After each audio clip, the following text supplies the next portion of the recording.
Hello po mga kapar, ito na nga po yung ating ugat ng mahogani na akin pong ginawa na dekorasyon sa amin pong bahay. Sana po ay magustuhan po ninyo kasi yan po talaga yung hilig ko din. Katsa yung mga mesa at upuan, ako din po yan ang gumawa mga kapar. Yung isang ugat ng puno ng kahoy mga kapar, isang puno na klaseng mahogani mga kapar. Gagawin natin dekorasyon sa ating bahay mga kapar. Lagyan natin ng dekorasyon. Kaya ito pa mga paro na naghinahinay lang par. Hinahinay lang sa paggawa ng naghinahinay pa. Lagyan natin dito ngayon mga kaparo. Lagyan natin ng bagong tayag niya. Mga kaparo, yung mga ugat ng punong kahoy natin mga kapar. Kiskisan muna natin para maganito yung itsura yan mga kapar. Dito po mga kaparo, may mga panit pa. May mga pa siya. Balat pa mga kapar. Medyo makapal yung balat niya. Ito lang yung tatanggalin natin mga balat niya mga kapar para maging ganito mga kaparo.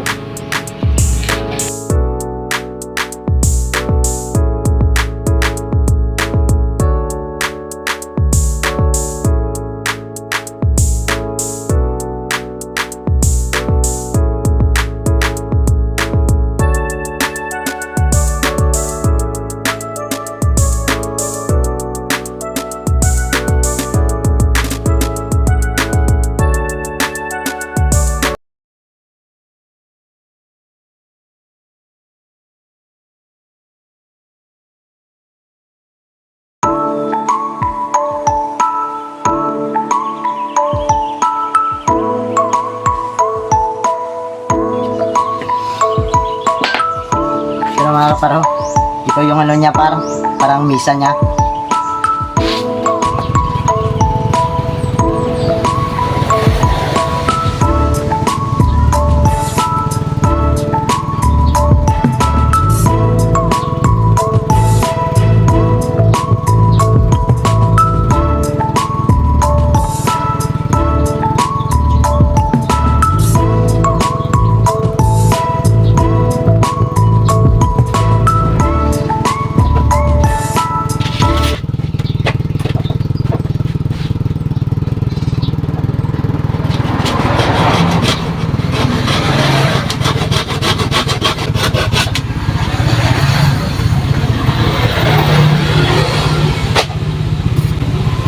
Ito pala yung sahig ng sahig ng meeting sheet dito.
Years later. Wala yung natin inasimbol na furniture mga kapar.